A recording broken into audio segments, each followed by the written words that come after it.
Okay, I want to talk today a bit about IQM Resonance, our new cloud platform in IQM. And to make this also a bit interesting and not so much marketing heavy, I want to really tell a bit about the experience we had in releasing a cloud platform from IQM side and our learnings really, and what we think are the next steps.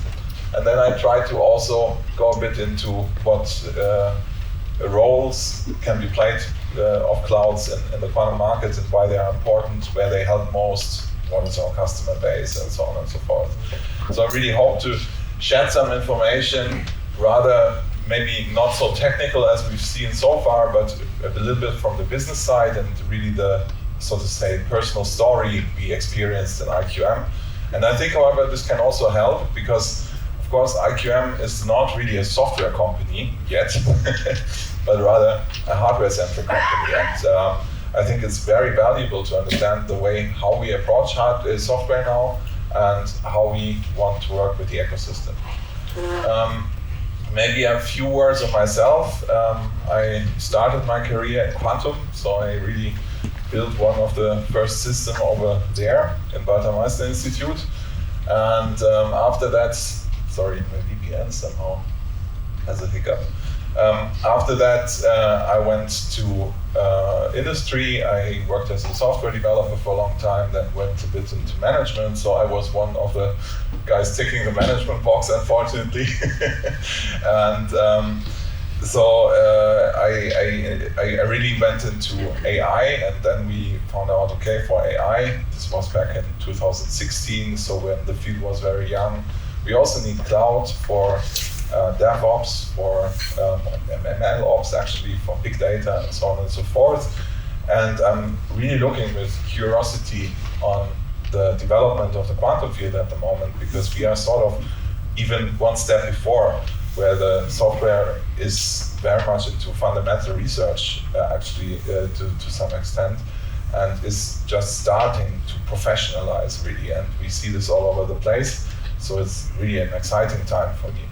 And to get started, let me just give you a short overview of IQM. This is not so famous as maybe some other quantum companies, but we already, sorry, what's happening now? Okay. We already have a respectable size.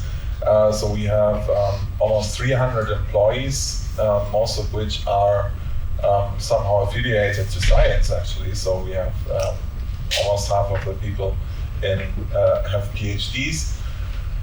We are a hardware-centric company, so we had sort of to raise real money, and we already have risen 200 million euro in investment, which is quite significant. And also, of course, there are interests from our investors we have to respect. But what is really special about IQM is that we have built a assembly line for quantum computers, and that we can really proudly say, meanwhile, that we can produce hardware in real large quantities. We have built over 30 quantum computers so far, and also delivered on-premise more than 6 systems. And more to come. I cannot disclose everything today. But some of these systems are, of course, in LSE. So this is also why it's super cool to speak here and to connect to the software ecosystem around, let's say. We were founded in 2018, so this is maybe also very important to understand. As a startup, in the beginning, the value creation potential is mostly in hardware. So we had to invest in the beginning of our journey in hardware. And of course, we also need software to control hardware, but when you develop hardware, it's mostly related to really optimizing hardware development processes and so on and so forth.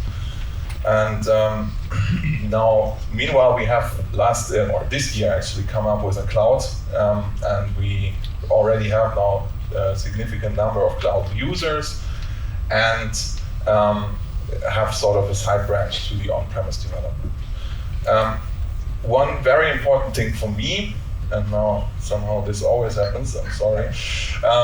Okay, so what is very important to me is IQM's mission. I know missions can be sometimes seen as like very marketing heavy, but for me it's really important because also a company strategy, especially if a startup, has to align to the mission we place. You know, our investors will not see us as reliable if we say this is our mission and then do something completely different.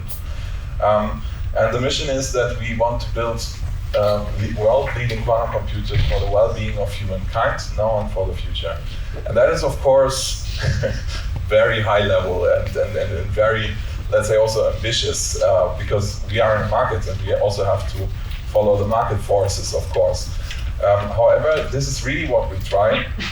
And if you look into hardware, actually, you can also see that, and we really made up our mind about that. Our two product lines, for example, is IQM Resonance, which is our cutting-edge system. I don't want to talk about it right now, but this is, for example, in the LSE. But next to this, we have also come up with IQM Spark, which is a low-budget system. And it's not only a low-budget system, but it's also, so to say, a toolkit for building quantum computers, because there's electronics inside, there's a cryostat inside, there's virtually everything you need to get started on quantum compute. And I can tell you, when I worked in quantum compute in the Walther-Meissner-Institute back 10 years, 15 years ago, to get to this stage took us 2 years at least, and costed me many crates of beers, which I actually had to give to our fine mechanic workshop in order to get these things designed. And today this is much easier, and I think what we try to express here is that we really want to contribute to also the fundamental research ecosystem. And we've seen that this is actually successful. So we get a lot of interest to these systems, for example, from, let's say, not super rich states which cannot afford to have a national quantum program which buys one of these very expensive machines. And in this way, I think we help to democratize quantum computing over the world a bit, and that's how we interpret, at least in the beginning, this well-being of humankind. Okay. So let's go a bit into the software story, because I recognize this is a software conference, of course, and let's be totally honest. So we are focused in the beginning on hardware, and basically we created software from physicists for physicists. I don't know, only half of the audience is, I think, in physics, and they will know what I mean.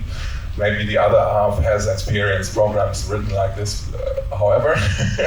And we were talking mostly about remote access to our quantum computers if we wanted to sort of do a partnership program and integrate with some partner. So we were really at the start.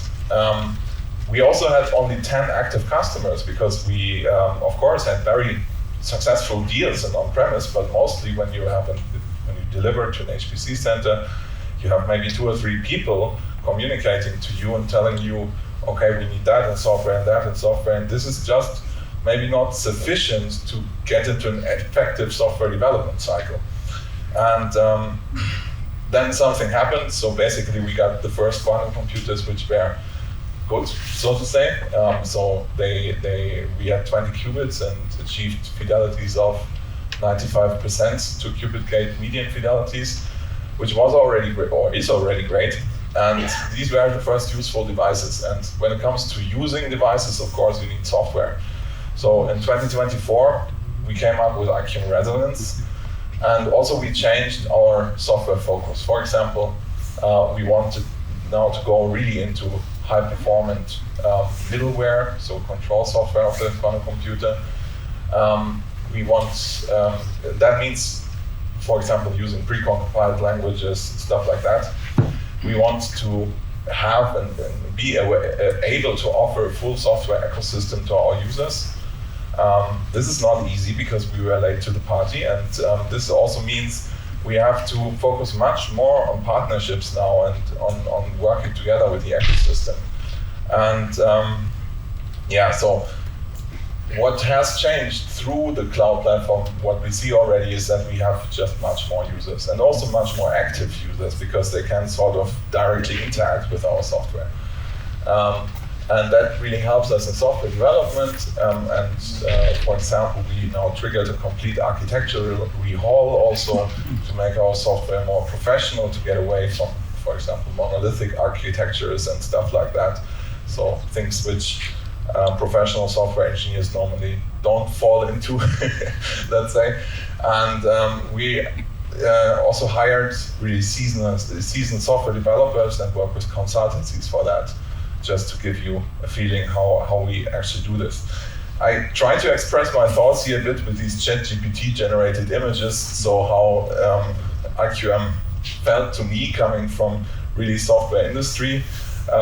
When I started was like this, so a digital non-native, so to say, would be the right word. Meanwhile, I think we are at a good level, but we still have to get better, and we know that, and we will invest further into quantum software. Okay, so let's go a bit into Resonance. Resonance is a cloud platform. There are many around for really getting quantum compute, but it has some specialties. And let's first start maybe with an overview how to use it. It's super simple and not different from any other platform. So basically you get an API key from our dashboard where you have to log in, so you're authorized. And with this API key, you can then use basically any language we support. So we are sort of language agnostic. We should support Qiskit, for example, and you can basically go through the quantum gateway we have as a first layer by putting in this API key. Maybe just to show you shortly. Okay, no, not, sorry, somehow my VPN crashes. Okay, it's not necessary, more than enough problems. But we got really a rich offering also on the web platform. We try to make it in a way that it's easy to use and not cluttered with all kinds of super special features. Yeah, I hope we really could get there. We have a rich documentation. We started something early, let's say, going into quantum ops frameworks. I think this is also slightly or will be important in the future. For now, it's mainly a job monitor. And yeah, that's basically it. What's special about this is basically our platform, our hardware itself. This is really special. I will go shortly into that afterwards. But what is also special is the business model we apply, because we do not have a pay-as-you-go model. And this is on purpose, actually. We have a booking model where you can book the quantum computer like you would book a hotel or something like that for hourly pieces. And there are some reasons for that. I will go into that in a while. In the beginning, it was really, people said, okay, that's not convenient and so on and so forth, but we got some feedback meanwhile, and I will share that with you. And the last part is also quantum usability, how we call it. So if you apply quantum clouds, how are they applied? Usually, for example, research hubs, they have special requirements when it comes to user management, distribution, and so on and so forth. And this we also built in order to really fulfill the needs of the people using our platform. Let me go a bit into, the hardware. So we have two product lines. One is a standard device, more or less, if there's a standard device in the quantum realm, okay. But it's IQM Garnet. It's our crystal topology. This is an all-to-all connected square grid and has really high fidelities. So the two special things about this is certainly the fidelity of 99.5% 2-qubit gate fidelity in median, and also the uniform connectivity, which can be quite convenient when you want to apply algorithms to it. The other thing is the star topology, and the star topology is really special. This is something innovative we have come up with. this is the first try to build a quantum ASIC, so to say. So a topology which is really specialized to execute certain algorithms. And in this case, the algorithm which we want to accelerate is QLDP codes, so error correction. And the way this works is, you can see this in the small diagram maybe a bit, that we have a computational resonator in the middle, and around this computational resonator we have a ring of qubits, so to say. And through the computational resonator, you can share excitations across the ring. This is a central part of the QLDP algorithms, and can in this way, or requires in this way, just in the terms of the scaling, just n swap gates to execute, while in a square lattice architecture it would require n square swap gates. So this is really cool. We have our first demonstrator out right now, but we want really to go into larger systems so they can be really used for applying algorithms. And just to show you our roadmap a bit, next year in spring we will have quite a lot of novelties. So we will come up with our Crystal 54. This is also a high fidelity device, and we are really already seeing very good fidelities.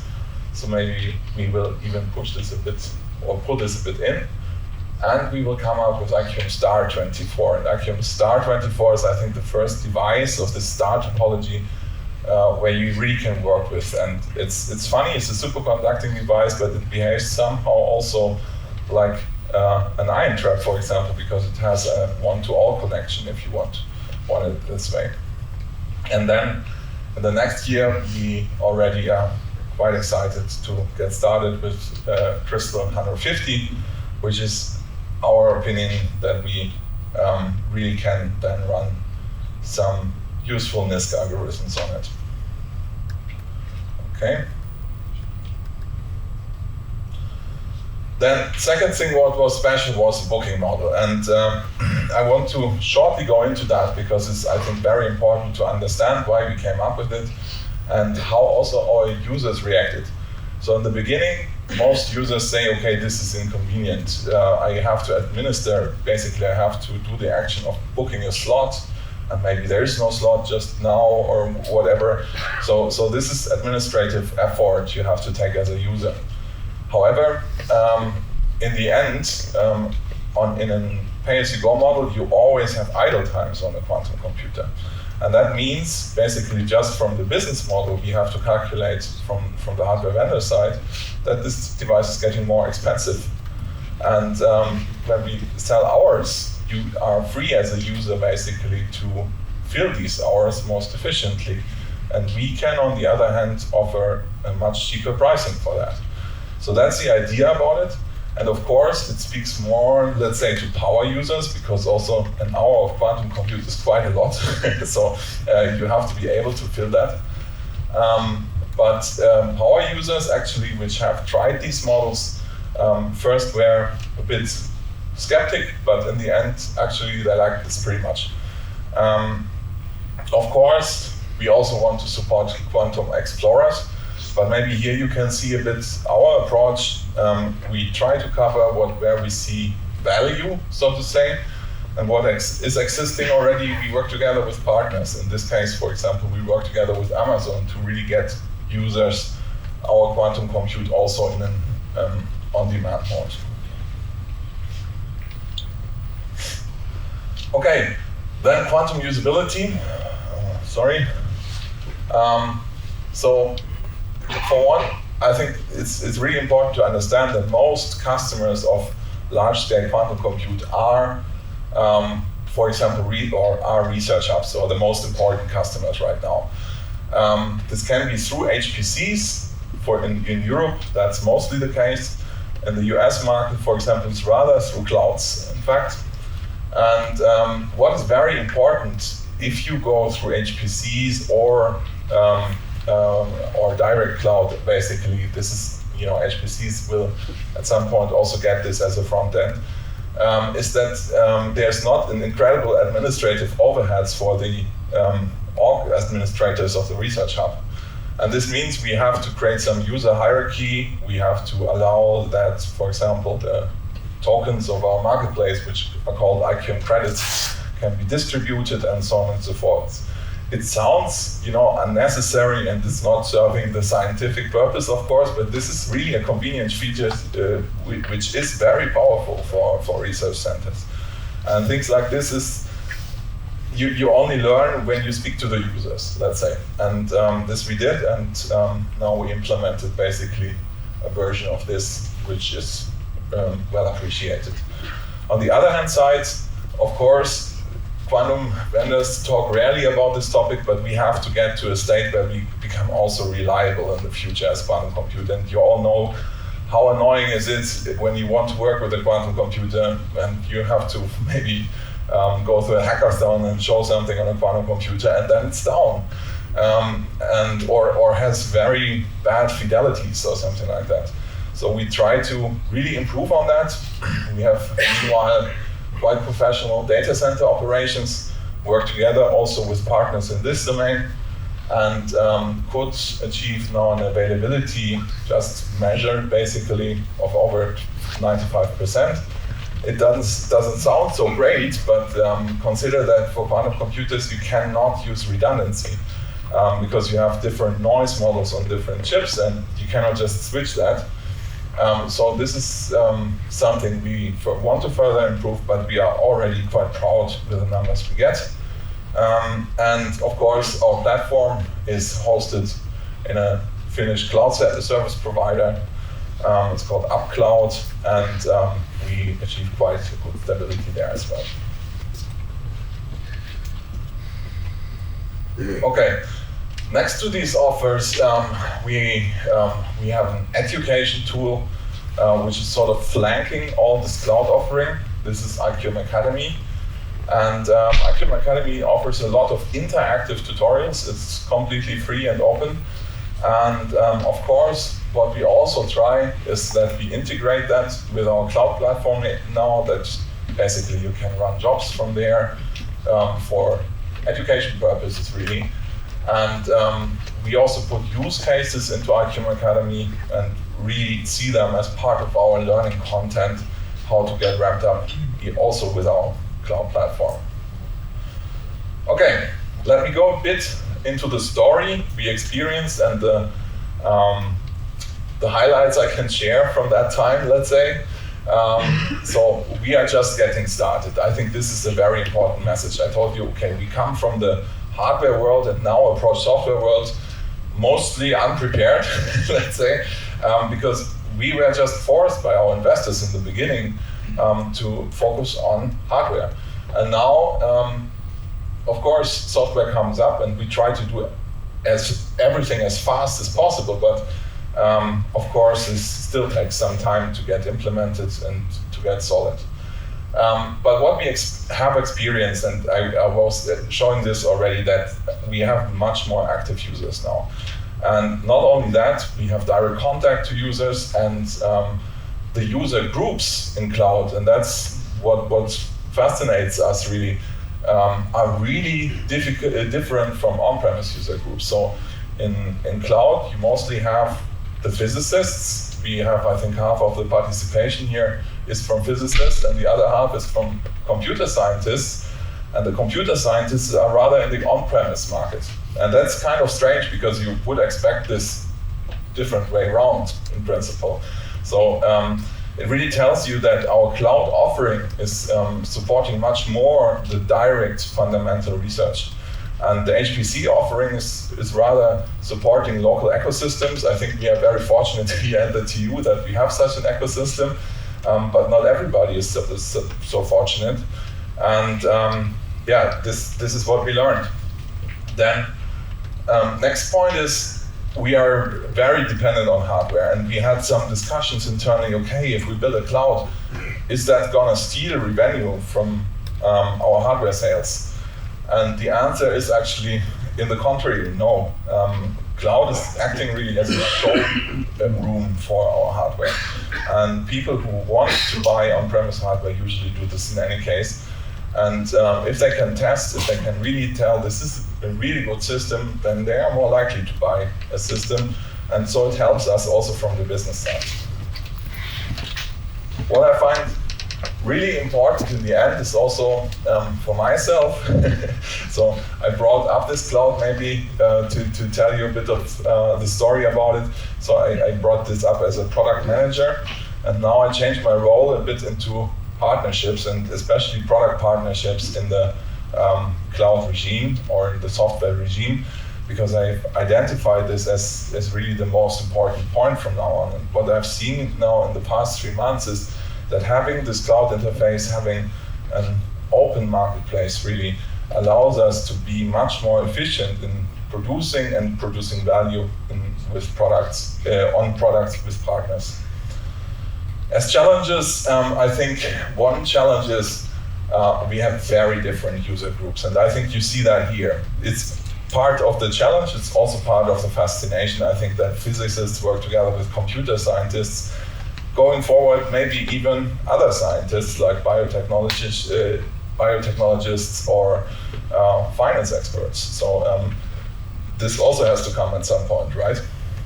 But this is a challenge for software development, because you just have to create interfaces which are targeted for very, very different persons. For example, a software developer will usually consume APIs, and if you say, hey, I have an online Jupyter notebook, the computer scientists will say, no, thanks. But the physicist often likes Jupyter notebook because it's just so convenient to try out something very quickly. So this is, for example, a difference, but there are others. And then industry applications, of course, require a whole new ecosystem. And coming from professional software development, I can tell you we are just starting our journey in quantum on that, and hopefully we'll come to some fruitful point soon. The last challenge we have is that, of course, cloud is still, especially in Europe, minor in revenue than on-premise sales, and it's not a small difference, it's really a large difference. The reason for that is that the European Union, especially, but also the national states in the European Union, are very much focused on the investment vehicles of HPC centers, which is good because HPC centers are sort of, cores of fundamental research. But on the other hand, it's very difficult to push a cloud offering because in Europe you cannot get access to where the money is, which is in the public sector. And this is, for example, very different in the US, and maybe also something to discuss about if you're willing. How is this meaningful? Should we change this? And so on and so forth. These are questions where we are also taking actively part in discussions with the European Union, for example, and which to some extent also shape the future. And then basically, I think when it comes to the 3 areas, there's also different, let's say, stuff we need to do in order to activate these regions. As I see it, what we are ultimately trying to do is to build algorithms and to support building algorithms, which create value in the end. And if you look at how an algorithm is built, of course, it starts with fundamental research. And we are in this phase. We do not have much applied research on algorithms, because this would mean you have a clear business case in mind. And most of the time, we are still doing POCs. And the business case stuff would be where you have a minimum viable product. So you already have something which really produces value. And we are not at this stage, let's be honest. So currently, we have to focus very much on really supporting fundamental research. And we've heard a lot of good talks what this means, actually. So, for example, development of solutions. And for me, it's also very important to have partnerships because, as I said, we are young. For us, it's in many cases easier to have partnerships with others than develop our own solutions because we are also late to the party. But here, this is really important. Oh, I have a typo here. But we want to have really good compilers which make the algorithm users able to develop high-performance algorithms faster. We also want to have error reduction corrective solutions, of course. I think we also need to actively support from our side really all the languages in the ecosystem that we can create a convenient and open, transparent experience for our users. So it's very annoying if you have some code in Qiskit and you need to transport it to some other language which is working totally different, and this somehow avoids that you can just use different quantum computers to really get the most value out of it, right? So if we want to have an open ecosystem, we need these standards. This is certainly true, and we are also in the next step really going into this, really actively engaging the ecosystem to be part of it. So I want to finish with the mission we had and really put this, what I said, in the light of how can software support the well-being of humankind. And I know, again, it's a bold goal, but in the beginning, this can just mean that we support fundamental research, support the ecosystem to grow, and democratize it a bit. And I think what we have to do, and we are really working on that to make this better, because I completely understand that we are not perfect yet. The reason is not that we see there's so much software IP, but the reason is more or less that we need to clean up first. We will go much more into open source, however, and we now start this with releasing Pula, our pulse level software, very soon. And this is some real special library, because it's not only pulse level, it's basically our internal tooling we use to optimize our quantum computers. So there's a lot of experimentation features, stuff like this, even optimization features in there, which allow us to come up with the gates we have, which are a large part of the story why we have so good fidelities in the end. And so I'm really curious for that. And then it's also about open interfaces. And that's what I was telling before. We have to align with standards all over the place, align with language requirements, support them actively, and really make the user able to use everything in combination with our quantum computers. The next point for me is that we also make quantum compute more accessible. This is, I think, the goal we can all share. And this also means to lower the price. Now, lowering the price, I told you, okay, you can invent business models which help, but also I think it's about having an open market. This is so important because open markets always create a downward pressure for the price, first of all, and always also leads to a quicker way for the customer to identify the best solution. So we will, as an industry, narrow down on the most effective solution faster. And I think this is what we want to achieve. On the other hand, we want to scale and help scale the ecosystem for compilers, error reduction and usability tools. And we are just beginning this, and this is, you can see this sort of as a call out. So we are really actively looking for partnerships in these areas. And last part is we have to actively support the ecosystem. This also goes in line with what I just said. This means education. We have to really increase the offering even of IQM Academy, do joint ventures with fundamental research startups and companies. We are doing that already. So we have 3 to 5 projects normally going on concurrently. And last is really that we are public in the research we do on software and on algorithms. Okay, let me end this talk by presenting you a link. We have a trial offer on IQM Resonance, and you can get 2 full hours of quantum compute there. So this is really something special because it's a lot of quantum compute, so you can do a lot with it.